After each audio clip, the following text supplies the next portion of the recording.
तो स्टूडेंट आज की वीडियो हम देखेंगे आपका आरसीएम का जो रिवर्स चार्ज का आपका 9(3) का केस होता है। जो आपका रिवर्स चार्ज मैकेनिज्म होता है वो क्या चीज़ है, नॉर्मल मैकेनिज्म क्या है, ये सारी चीज़ें। और उसके अंदर हमने देखे थे दो सेक्शन, 9(4) जो आपका अनरजिस्टर्ड का होता है और 9(3) जो आपकी कंपलसरी ऐसी गुड्स एंड सर्विस होती है जिसमें आपको डील करते हो तो आपको कंपलसरी आरसीएम आपको पे कराना ही पड़ता है। जैसे कि आपको पता है 9(4) का जो केसेस आपका उसको गवर्नमेंट ने क्या एक्सटेंड कर करके अभी क्लोज ही कर रखा है। और आपका 9(3) के जो अगर ऐसी सर्विस ऐसी गुड्स में आप डील करते हो तो आपका आरसीएम पे कराना कंपलसरी है। तो आज हम वही केस करने वाले टैली प्राइम पे कि आपको कैसे कैसे उसको मेंटेन, कैसे उसकी एंट्रीज, कैसे उसको पे कराओगे, कैसे अपना इफेक्ट आपको लेके आना आपकी नई बुक ऑफ अकाउंट में। तो इसके लिए मैंने क्या करा, जो हमारी कुमार इलेक्ट्रॉनिक की एक नई कंपनी उसको फ्रेश बनाया है, बिल्कुल उसमें कोई भी डिटेल नहीं है जिससे कि आप उसकी रिपोर्ट देख पाओ। वरना क्या होता है, अगर मैं उसी कंपनी में करता तो आपको पता नहीं चलता कि किसका क्या इफेक्ट है। इसलिए मैंने एक नई कंपनी क्रिएट करी है, बस उसमें एक कैपिटल इंट्रोड्यूस की एंट्री कर रखी है। जैसे मैं आपको दिखा देता हूँ कि मैं बैलेंस शीट पे गया, देन ऑल्ट F1 करता हूँ तो देखो खाली यही है, जिससे कि आपको इजीली रिपोर्ट व्यू और उसको क्या इफेक्ट पता चले कि आपके इफेक्ट कहाँ GSTR 2 पे, GSTR 3B पे, और आपको क्या आपके रिवर्स चार्ज की लायबिलिटी कैसे शो करानी है, कैसे उसको पे करानी है, ये सारी चीज़ें। तो मैंने इसमें क्या कर रखा है, जीएसटी का एक तो सेटअप लगा लिया और वही कंपनी को एक फ्रेश कंपनी से क्रिएट करा जिससे कि आपको इफेक्ट पता चले। तो अब चलते हैं अपने असाइनमेंट के तरफ की। जो हमारा असाइनमेंट क्या है, जो हमारा आरसीएम का आपका इनवॉइस है। तो हम चलते हैं अपने इनवॉइस पे। तो इनवॉइस आप देखोगे कि एक अंकित शीट जो एक लॉयर फॉर्म है, उन्होंने क्या करा, हमने उससे एक सर्विस ली थी कि लॉयर की रिगार्डिंग जो हमने हमारा कोई लीगल केस फंसा हुआ था तो उसकी रिगार्डिंग हमने उससे क्या करा जी, एक सर्विस ली। तो उसने लीगल चार्जेस का मेरे को क्या करा, अपना एक्सपेंस बना के एक इनवॉइस बना के मेरे को भेज दिया। तो मेरे को ये इनवॉइस एक सिंपली है, बट मेरे को पता है ये कंपलसरी आपकी आरसीएम में आती है, तो मेरे को इस पर आरसीएम पे कराना कंपलसरी है। वरना क्या होगा कि जब मैं अपने 9 या आपकी ऐसे आगे ऑडिट कराता हूँ, जैसे अगर मेरी ऑडिट में आती है तो क्या होगा, ये आपको कोई भी सीए आपका क्या करेगा जी, इसको वेरीफाई नहीं करेगा।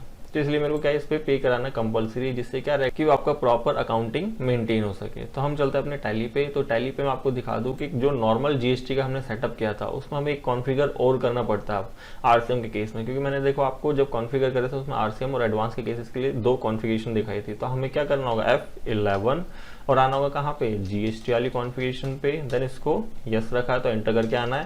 तो यहाँ आप देखोगे आपसे पूछा था यहाँ पे कि आपका एडवांस का, तो मेरे को एडवांस तो केस अभी नहीं है। मैंने क्या किया जी, आपका enable tax liability on reverse charge, तो आप इसको यस करोगे। देन इसको यस करते ही आपसे क्या होगा कि जो रिवर्स चार्ज से रिलेटेड आप जो 9(3) का केस करने वाला हो तो उससे रिलेटेड जो उसकी इफेक्ट आपकी रिपोर्टिंग में ऑटो रिफ्लेक्ट करेगा, बस आपको ऑप्शन सेलेक्ट करना है और उसको कंट्रोल करके सेव। उसके बाद आप सारी चीज करना है, तब आपका इफेक्ट आएगा। वरना क्या होगा, अगर आप इस कॉन्फ़िगरेशन को यस नहीं करते तो आपके इफेक्ट एक्चुअल नहीं आएंगे और क्या होगा, आपका बुक ऑफ अकाउंट में प्रॉपर आपको व्यू नहीं होगा। फिर आप बोलोगे इसकी रिपोर्ट क्या शो कर रहा है, इसलिए आपको ये कॉन्फ़िगरेशन पहले अनेबल करना है। तो अब देखते हैं हमारा इनवॉइस। तो इनवॉइस में देखोगे अंकित एसोसिएट है, तो मेरे को पता है किस चीज का है, उसने सर्विस का बिल हमने परचेज किया, तो हम अपने परचेज में रिकॉर्ड करेंगे। तो आपको मैंने बताया था प्राइम पे आपको बहुत ही आपके बेस्ट ऑप्शन दे रखे हैं। टैली प्राइम ने क्या करा है, जब हम वाउचर्स में आते हैं देन F9 करते हैं तो आपको देखा इनवॉइस मोड आपका जो अकाउंटिंग जो आइटम मोड बोल सकते हो, बट मैंने कहा मेरे को सर्विस मोड में करना। तो आप क्या करोगे, इसके लिए आप करोगे क्या कि आप कंट्रोल H करोगे। कि कंट्रोल H करते हो तो आप इसमें देखोगे लिस्ट ऑफ मोड आ जाएंगे आपके पास कि item, invoice, accounting and voucher.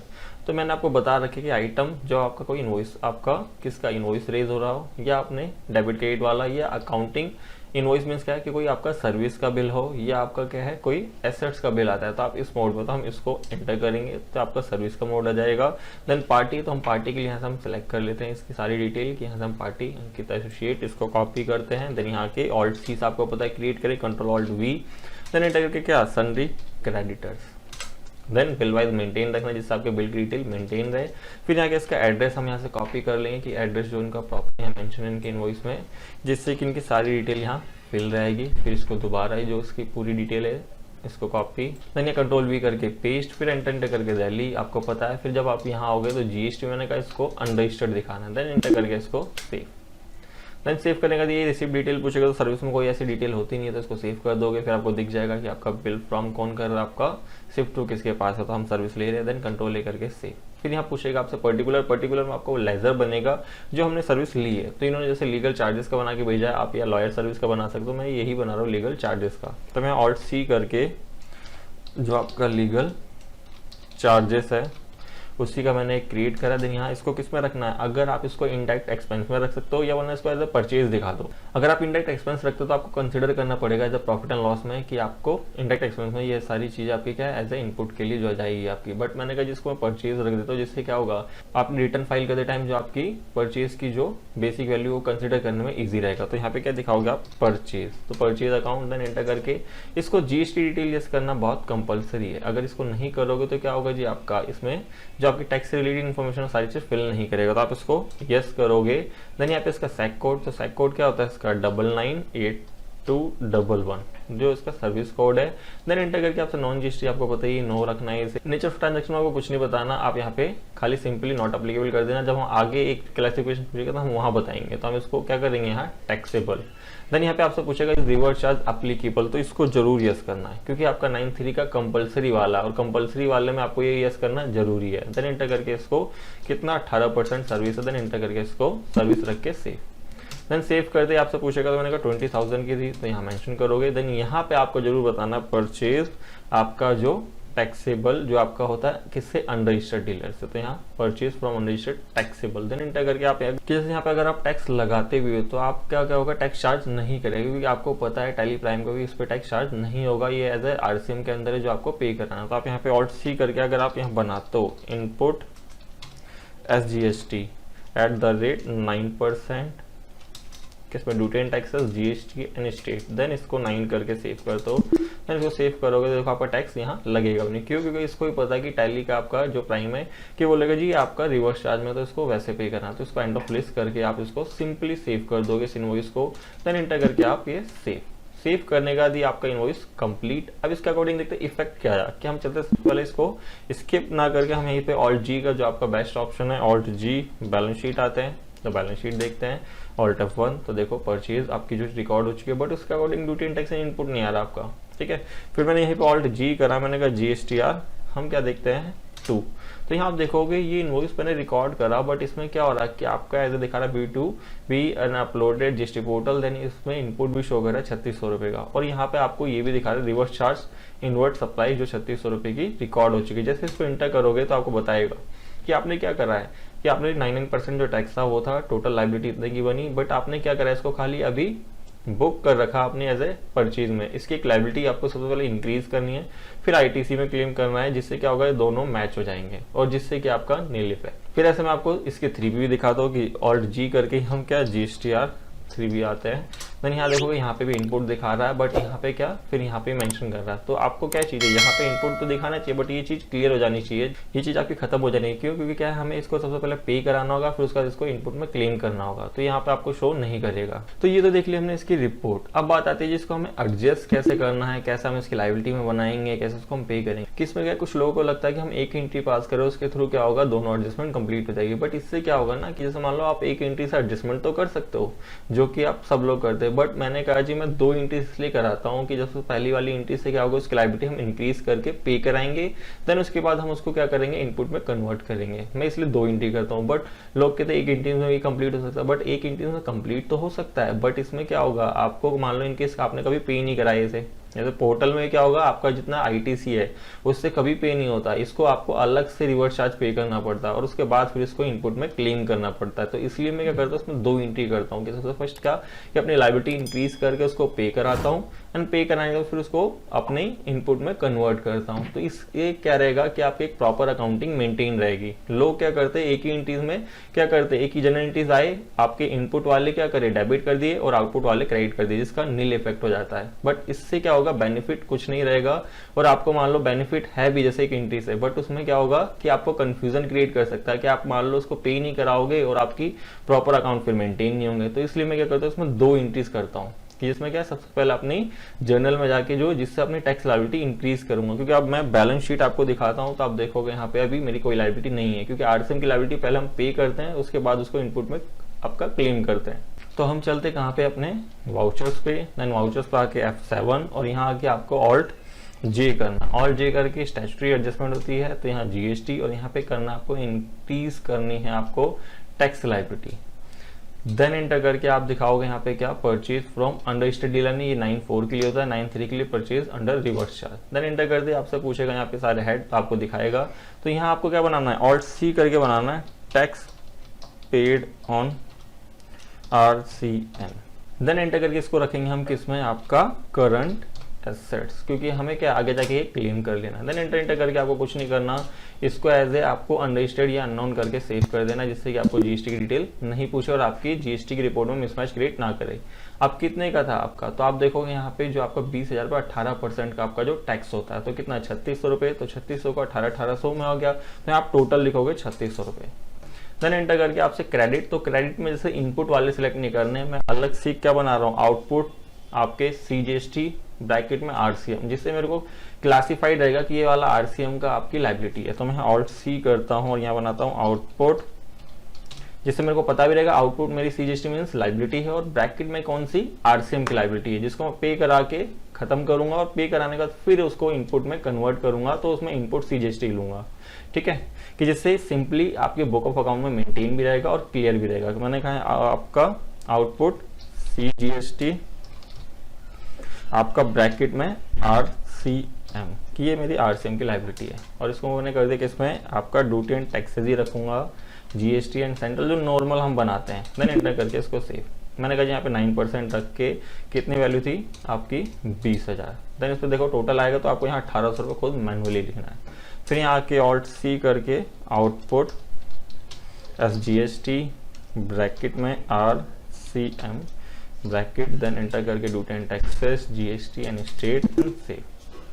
Then यहाँ पे ऑटो फिल आएगा और देन इसको सेव कर देना। सेव करते ही देखो क्या होता है, मैं सबसे पहले ऑल्ट जी करके बैलेंस शीट दिखाता हूँ। तो बैलेंस शीट में आप देखोगे कि यहाँ पे क्या है, 3600 की मेरी लाइबिलिटी बन गई, क्योंकि क्या है सबसे पहले आपको ये लाइबिलिटी बना के फिर पे करानी होती है और उसके बाद फिर क्लेम करना होता है एज ए इनपुट।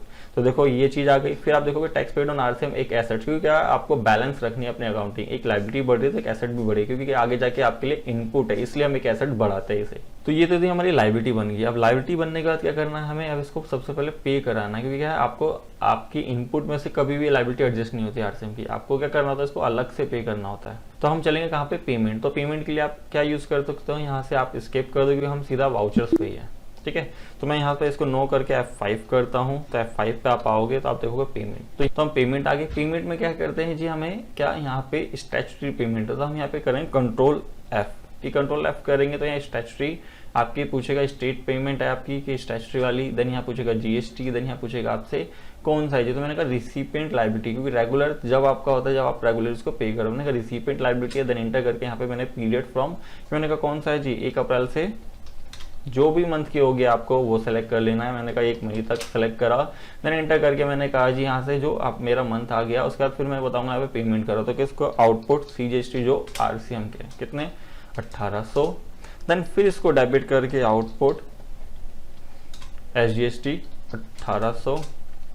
देन यहाँ मैं देखूंगा किसमें जी, SBI बैंक, क्योंकि बैंक से ही पेमेंट होगी आपकी। देन इसको इंटर करके जो ई फंड ट्रांसफर है तो ई फंड ट्रांसफर आप दिखा के कंट्रोल ए करके सेव। अगर कोई डिटेल और प्रोवाइड कराना चाहते हो कि आपने कैसे करी, आप वो बता देना, मैं अभी नहीं बता रहा, इसको नो करके सेव कर दे रहा हूँ। सेव करने के बाद आप देखोगे सबसे पहले ऑल्ट जी करके एक तो बैलेंस शीट, तो आप देखोगे आपकी लाइबिलिटी खत्म होगी जी यहाँ से। ठीक है, फिर मैंने कहा ऑल्ट जी करके मैंने कहा GSTR मैं 2 देखता हूं, तो आप देखोगे यहाँ पे क्या हुआ कि इनपुट तो शो कर रहा है, बट यहाँ पे क्या हुआ आपका ये खत्म जी। जो हमने एक रिवर्स चार्ज की लाइबिलिटी बुक करी थी उसके अगेंस्ट हमने एक लाइबिलिटी इंक्रीज करी, उसको पे करा दिया, तो देखो यहाँ खत्म हो गया कि एज पर आपकी जो रिवर्स चार्ज की लाइबिलिटी हमने बुक करी थी। ऐसे ही मैं ऑल्ट जी करता हूँ और GSTR किसमें 3B में मैं आपको दिखाता हूँ। तो यहाँ आप देखोगे अब आपका यहाँ इनपुट भी शो नहीं कर रहा, क्योंकि GSTR 2 में तो दिखा रहा है। क्यों, क्योंकि जब तक इसलिए दिखा रहा था कि मैंने वो एंट्रीज RCM में बुक थी और RCM में बुक थी तो वो मेरा इनपुट और यहाँ दोनों में शो कर रहा था। बट जैसे मैंने उसको ऐसे लाइबिलिटी इंक्रीज करी उसका पे कराया तो क्या हुआ, GSTR 2 में तो दिखा रहा है यहाँ पे, बट इनपुट में चला गया।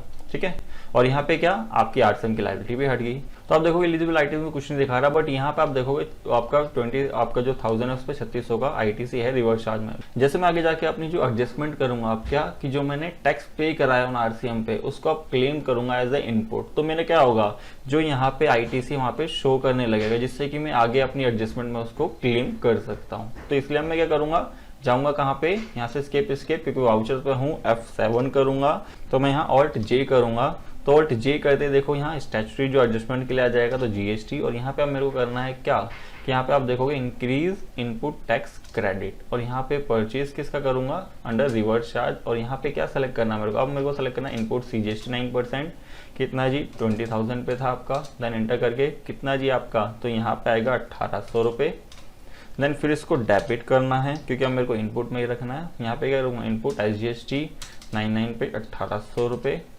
देन आप अगर ये वैल्यू जैसे आप कहते हो कि मेरे को वैल्यू कैसे समझ नहीं आ रही, तो आप इसमें नहीं भी डालोगे तो भी चलेगा, वो ये नहीं कंपलसरी है, तो मैं इसलिए बता रहा हूँ क्योंकि मेरे को उसकी फिगर्स पता थी जो मेरा रिवर्स चार्ज का केस था। फिर मैंने इसको एंटर करा, देन क्रेडिट में आया, तो क्रेडिट अब आपको आउटपुट सीजीएसटी आरसीएम वाला नहीं करना क्योंकि वो तो मैंने पे करा दिया। मैंने क्या बनाया था, एक एसेट्स बनाया था टैक्स पेड ऑन आरसीएम का, तो मैं टैक्स पेड ऑन आरसीएम यहाँ से सेलेक्ट करूंगा, देन एंटर। तो इसका बैलेंस देखो अब नील, क्योंकि जो मेरी एसेट्स में मैंने क्रिएट करा था, पहले लाइबिलिटी क्रिएट हुई थी उसको तो मैंने बैंक से पे करा दिया, देन जो मेरी एसेट्स थी उसी को आगे जाके मेरे को क्लेम करना था किसमें इनपुट में, क्योंकि आरसीएम का कभी भी आप पढ़ना कि आप सबसे पहले जो आपकी रिवर्स चार्ज कराते हो तो उसके बाद उसी को आगे जाके आप इनपुट में कन्वर्ट करते हो, तो ये आपका इनपुट था, तो इसलिए मेरे को ये एंट्रीज पास करने होगी, एडजस्टमेंट किया। जैसे मैं इसको एंटर करके सेव करता हूँ और कंप्लीट, मैं वैसे ऑल्ट जी करता हूँ और क्या जाता हूँ जी बैलेंस शीट, तो बैलेंस शीट पहले ही है ऑल्ट F1, तो देखो अभी नेगेटिव दिखा रहा है, नेगेटिव इसलिए दिखा रहा है क्योंकि 3600 रुपये मेरा इनपुट में आ चुका है,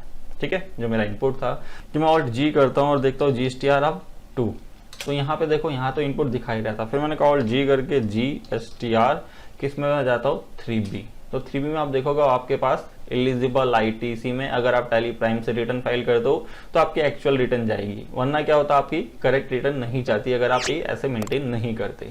तो इस टाइप से आपकी एलिजिबल आईटीसी देखो शो कर रहे हैं यहाँ पे, जो कि आपको इतना दिखाना चाहिए किसके अकॉर्डिंग, ये आपको देखो inward supply liable to reverse charge था जिसको आपने सेट ऑफ करके यहाँ पे कंप्लीट कर दिया, ठीक है। तो ये था आरसीएम का रिवर्स चार्ज मैकेनिज्म की एंट्रीज कि आप कैसे अपने प्रॉपर अकाउंटिंग के साथ इसको मेंटेन कर सकते हो, जिसमें कि आपको सबसे पहले उसको इंक्रीज करनी होती लायबिलिटी, फिर उसको पे करा के फिर आप क्या करोगे उसको इनपुट में कन्वर्ट, क्योंकि लोग क्या करते हैं इसको एक एंट्रीज में करते हैं, बट वो भी आपका करेक्ट है, मैं गलत नहीं कहूंगा, बट उसमें क्या रहता है कि आप इनकेस कभी भूल गए कि आपको पे कराना है, उस चीज में आपको दिक्कत हो सकती है, इसलिए मैं आपको 2 एंट्री कराता हूँ और हमेशा ये बेस्ट है आपका कि जिसके अकॉर्डिंग आपकी अकाउंटिंग प्रॉपरली मेंटेन रहेगी।